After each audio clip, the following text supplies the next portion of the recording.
पर तो स्टेट को बताना चाहिए ना कि इसके 2 केस में सजा हो चुकी है सब, तो स्पेसिफिक ऑर्डर कर रहे हैं। सर इसके 3 केस हैं। हाँ, फर्स्ट केस की सजा ये 10 वर्ष की थी, वो भुगत चुका है। हाँ, सेकंड केस की सजा भुगत रहा है। हाँ। सर माननीय न्यायालय ने जो जानकारी मांगी, इस केस की सजा अभी प्रारंभ ही नहीं हुई है। इसका नियम क्या है? तो इसका बेल लेके करोगे क्या दूसरे में सजा भुगत रहा है? लॉर्डशिप 2 मामले जो इसके दूसरे और तीसरे क्रम की सजा है लॉर्डशिप, वो दोनों सेम डेट सेम कोर्ट से ही दी गई है। हाँ, तो डायरेक्शन लिया कि इसमें क्या किया जाए, बताइए मिस्टर जिला। तो इन्होंने पूछा कहीं ये आजीवन कारावास इसने दिया था, इसमें आजीवन पहले जो है उनमें आजीवन कारावास इसको नहीं थी, 10 साल की सजा थी। और डेट ऑफ जजमेंट सेम है लॉर्डशिप, और दोनों में 5 साल की सजा है। सेम डेट है, सेम कोर्ट से हुआ है। सेम डेट है, सेम कोर्ट से हुआ है। इसी में था ना आप थे? my lord, इसमें लास्ट टाइम जेल रिपोर्ट पेश हुई थी इसमें। my lord, the appellant was already in custody since 10th of November 2015, और जो जजमेंट डेटेड है my lord 12 अप्रैल 2017 का है। 5 साल तो ऑलरेडी हो चुके हैं लॉर्डशिप। तो बताएं सर ये 1 वर्ष 3 माह 29 दिन इसका अंडर ट्रायल पीरियड है इस केस में। कैसे?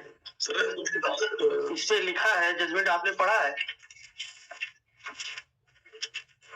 स्टेट बताएं, आप उनको असिस्ट करें। ये जो आपने ये जानकारी दी है, जिसके अनुसार, जिसमें क्या है कि मतलब ये अभी आपने लिखा है कि सजा प्रारंभ ही नहीं हुई, अभी सजा इसकी प्रारंभ नहीं हुई है। बताएं। सर इसके 3 केस हैं। हाँ, फर्स्ट केस की सजा ये 10 वर्ष की थी, वो भुगत चुका है। हाँ, सेकंड केस की सजा भुगत रहा है। हाँ। सर माननीय न्यायालय ने जो जानकारी मांगी, इस केस की सजा अभी प्रारंभ ही नहीं हुई है। इसका नियम क्या है? सर नियम अलग अलग भुगताने का है सर, पृथक पृथक भुगताई जाएगी। कैसे? सर जेल मैनुअल 290 और सीआरपीसी। नहीं, इसमें क्या लिखा है जजमेंट के पैरा 22 में?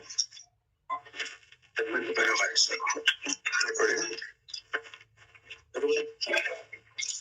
ये तो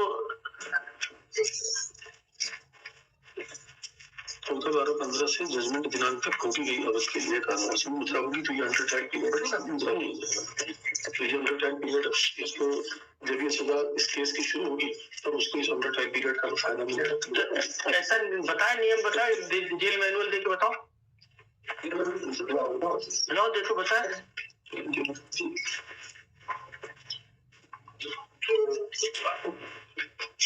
इसका बेल लेके करोगे क्या दूसरे में सजा भुगत रहा है? सर इसका बेल लेके करोगे क्या जब दूसरे में सजा भुगत रहा है? your lordship, all the sentences will go on। यही बता रहे हैं जी, अभी दूसरे केस में सजा भुगत रहा है, यही बता रहे। तो आपको अगर वो जब दूसरे में सजा भुगत रहा है तो अगर बेल आउट भी हो जाए तो कहाँ बेल मिलेगी? that was the only question, your lordship, because suspension of sentence has been filed, your lordship, and this case has been came from the legal aid, your lordship। आपकी बात तो मैं ये बात, लेकिन इनके 3 केसों में सजा हुई है। अभी एक में कंप्लीट हुई है, दूसरे में चल रही है। मेरा ये कहना है अगर इसमें भी अगर फारसी का पारूंड आपको बेल मिल भी जाता है तो फायदा क्या होगा? कुछ नहीं होगा अगर इनका मैनुअल पढ़ते होता है। हाँ, जेल मैनुअल क्यों नहीं निकालना? तुम सोते रहते हो क्या हमेशा? ये नियम 290 पढ़ देता हूँ। उन दंडादेशों का अनुक्रम जिनमें से कठिन कारावास तथा आजीवन कारावास दोनों से ही सम्मिलित हो। यदि वारंट में यह निर्देश दिया जाए कि कोई व्यक्ति पृथक पृथक आरोपों के कारण 2 या 2 से अधिक दंड भुगतेगा, तो ऐसे दंडादेश जिनमें कारावास या आजीवन कारावास अंतर्विष्ट हो, एक के पूरा होने के पश्चात दूसरे ऐसे क्रम से आरंभ होंगे जैसा कि न्यायालय निर्दिष्ट करे, जब तक कि न्यायालय यह निर्देश ना दे कि ऐसे दंडादेश साथ साथ चलेंगे। दंड प्रक्रिया संहिता की धारा 35 के अनुसार जब कोई व्यक्ति जो पहले से ही कारावास या दंडादेश सपरिश्रम कारावास अथवा आजीवन कारावास का दंड भुगत रहा हो, फिर से कारावास सपरिश्रम कारावास अथवा आजीवन कारावास से दंडाधिष्ट किया जाए, तब एक के अवसान के पश्चात दूसरा ऐसा दंडादेश ऐसे क्रम से प्रारंभ हो जिस क्रम में वह अधिनिर्णित किए गए हों। जब तक कि आजीवन कारावास का अधिनिर्णय देने वाला न्यायालय यह निर्देश न दे कि आजीवन कारावास के ऐसे दंडादेश तुरंत प्रभावशील होंगे। दंड प्रक्रिया संहिता को प्रकट में 1998 धारा 397। तो इसमें तो कोर्ट को जानकारी ही नहीं थी, आपको बताना चाहिए था कोर्ट को।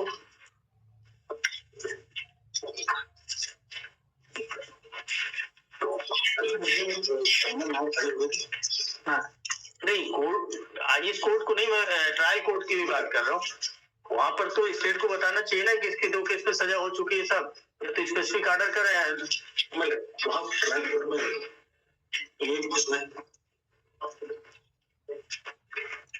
आपने ट्रायल कोर्ट से डायरेक्शन लिया था?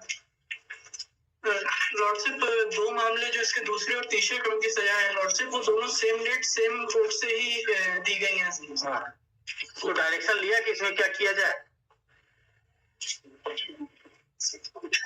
बताइए mister jailer. How you are keeping mum? में लिखा है कोर्ट के डायरेक्शन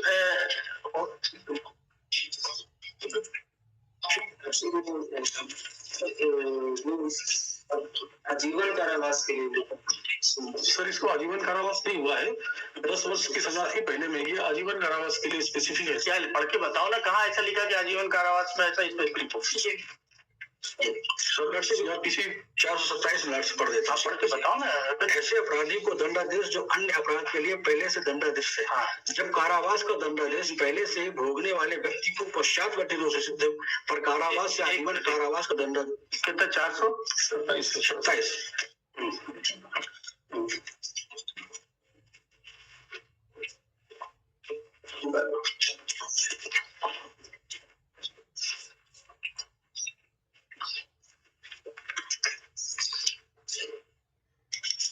जो उसमें भी मैनुअल में भी लिखा, unless the court directed that subsequent sentence shall run concurrently.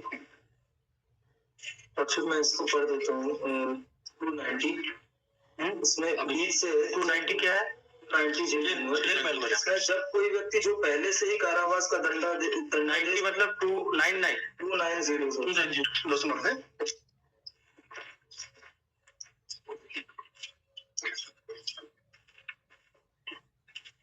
आजीवन कारावास के लिए अलग से बोला गया। जब कोई व्यक्ति जो पहले से ही कारावास का दंडादेश, परिश्रम कारावास अथवा आजीवन कारावास का दंडादेश वर्ड लिखा, कहीं अलग अलग नहीं आगे है भुगत रहा हो, फिर से कारावास अथवा आजीवन कारावास से दंडादेश किया जाए, तब एक के अवसान के पश्चात दूसरा ऐसा दंडादेश ऐसे क्रम से प्रारंभ हो जिस क्रम में वह अधिनिर्णित किए हों, जब तक कि आजीवन कारावास का अधिनिर्णय देने वाला न्यायालय यह निर्देश ना दे कि आजीवन कारावास के ऐसे दंडादेश तुरंत प्रभावशील हो। तो ये निर्देश के लिए लॉर्डशिप आजीवन कारावास के लिए जो कोर्ट का, तो जो आजीवन कारावास के लिए तो तुरंत प्रभाव होंगे। लॉर्डशिप उसके पहले जो कारावास और वो 3 चीजें हैं वो ऑलरेडी पहले क्लियर। तो इन्होंने पूछा कहीं जिस आजीवन कारावास इसने दिया था, इसमें आजीवन पहले जो है उनमें आजीवन कारावास इसको नहीं थी लॉर्डशिप, 10 साल की सजा थी ऑलरेडी काट चुका है 10 साल की। आजीवन कारावास नहीं थी इसको, इसलिए कोर्ट ने उसी डेट पे सेम जजमेंट उनका भी दूसरे ऑफेंसेस का भी दिया उसी कोर्ट ने। सर इसके 2 क्रिमिनल अपील पेंडिंग है, एक ये वाला है और एक क्रिमिनल पेंडिंग है, अपील पेंडिंग है लॉर्डशिप, और डेट ऑफ जजमेंट सेम है लॉर्डशिप, और दोनों में 5 साल की सजा है। सेम डेट है, सेम कोर्ट से हुआ है, सेम डेट है, सेम कोर्ट से हुआ है। इसमें डिटेल्स है ये तीनों ऑफेंसेस की, जो ये ऑलरेडी एक की भुगत चुका है, दूसरी अभी जो कंटिन्यू, इसलिए एज पर जेल मैनुअल इनकी एक के बाद एक जो भुगताई जानी है। तो अभी तीसरे की इन्होंने स्टार्ट नहीं हुई, इसकी स्टार्ट नहीं हुई इस ऑफेंस की, इस एसटी नंबर में।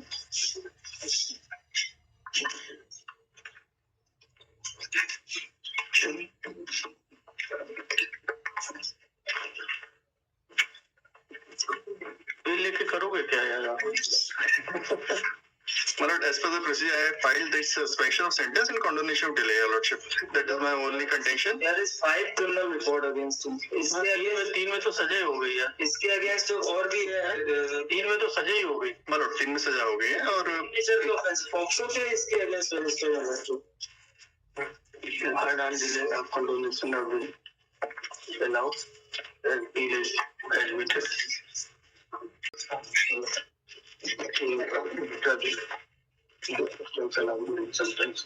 Yes, fixed for final hearing in due course.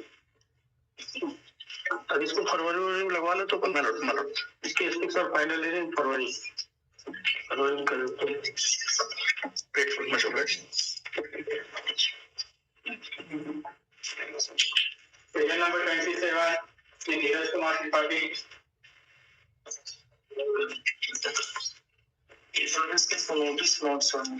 Lordship is already on bail.